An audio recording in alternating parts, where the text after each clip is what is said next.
terms of fares, our average fare in the last 12 months is just €42, which is almost half the average fares being charged by other so-called low-fare airlines, EasyJet, Norwegian, and considerably cheaper than any of the other competitors up here, most notably SAS.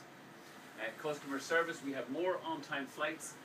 This summer we have 93% of all Ryanair flights departing on time, arriving on time, which is a new record even for us.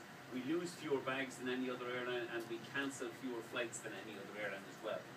As a result of that amazing package of low fares and brilliant customer service, we're number one for traffic growth, and we expect to, having done 79.5 million passengers last year, we expect to grow to about 81 million passengers this year. We cover more airports, more destinations in Europe than any other airline. Currently this summer we're flying to 180 airports, 29 countries, with a fleet of 303 brand new Boeing 737-800s.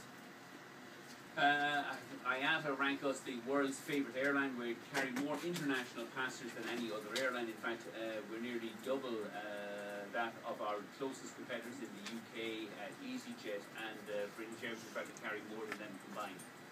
Our effects in Sweden has been dramatic. We first started flying to Sweden in 1997. We have one base at Stockholm Skavsta. We currently this year operate 10 airports with a total of 85 routes, and we expect to carry 3.1 million passengers to and from Sweden this year, thereby sustaining about 3,000 jobs at these airports, according to the Airport Council International figures. And more importantly, our passengers flying with Ryanair to and from Sweden, and we flew up this morning in Dublin with 181 very happy ones, are saving €270 million over the airfares being charged by SAS and Norwegian. Just in terms of Skavsta, this year we have 5 based aircraft, total of 44 routes, 3 new winter routes from Stockholm Skavsta, all to sunny destinations, Gran Canaria, Paphos and Tenerife, at fares that are less than half the fares currently being charged by Norwegian and SAS.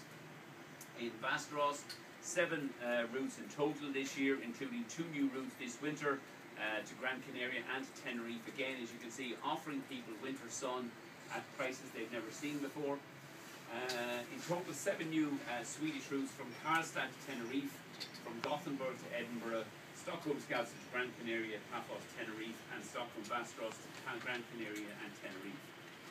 We're on to deal with some false claims that were published in some local newspaper up here last week that seem to have got some legs up in Sweden, despite the fact that they're all untrue. Sorry, I'm getting old, so I have to put glasses on for this. Pilots in Ryanair are forced to fly for free. Completely untrue. All pilots in Ryanair are paid. Pilots fly when they're sick. They don't. It is a legal obligation of all pilots not to fly when they're sick. In fact, they must report when they're sick. Last year, out of all of our directly employed pilots, 63% reported sick at least once during the year. In other words, 2/3 of them.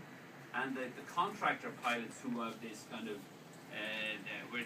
myth that they can't afford to go sick, they went sick slightly more. 65% of the contractors reported sick at least once last year. Ryanair pilots fly with less fuel. Again, completely untrue. It has been verified by the safety agencies that Ryanair pilots are encouraged to take as much fuel as they want and do on a regular basis. The majority of Ryanair flights every single day leave with additional fuel loaded by the pilots on top of the additional fuel already planned in by Ryanair. Ryanair pilots fall asleep in flight. This is clearly untrue. Ryanair's flights are too short to allow anybody to fall asleep. Ryanair is too busy making sales demonstrations during our flights, which keeps our pilots awake. And in fact, we operate rosters that completely eliminate fatigue. We have no instance ever of a Ryanair pilot falling asleep. Our pilots during our relatively short flights, remember the average Ryanair flight is about 1 hour, are going through a checklist of items that pilots have to accomplish during the flight. There's 2 of them there. So this kind of nonsense that Ryanair pilots are falling asleep is completely absurd. Ryanair pilots fly for free if the aircraft are delayed. I really want to meet this pilot who claims that he's flown for free if our aircraft were delayed. Otherwise, you can see very few Ryanair flights are delayed. Again, completely untrue. Ryanair, the contractor pilots are paid on a scheduled block hour basis. Therefore, whether it's delayed or goes early or delayed, it has no effect on the scheduled block hours. They get paid based on scheduled block hours. Why scheduled block hours? Because it's longer than actual block hours. The scheduled flight times are longer than the actual flight times. And the idea that somehow, because the flight goes late, he only gets paid up to the scheduled arrival time. I think it's a complete invention, completely untrue. They get paid, if the flight goes on time, early or delayed, they get paid exactly the same based on the scheduled block hours. Ryanair has younger pilots who are less experienced, again completely untrue. Ryanair's captain's average age is 45.4 years and the first officer is 29.9 years, which I suspect it may not be as old as SAS, because in SAS somebody has to die before you get recruited or promoted, but he's certainly no younger than any of the other low-fare airlines. And then there's this last one, that Ryanair's monthly fuel tables somehow force pilots to take less fuel. Completely untrue. Ryanair's monthly fuel league tables encourage pilots to fly safer by flying slower.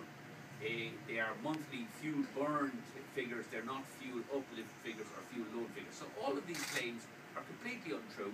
I'm very happy to address any of these claims if any of you want to put these untrue claims to me again. But before I do, can we deal with some facts here?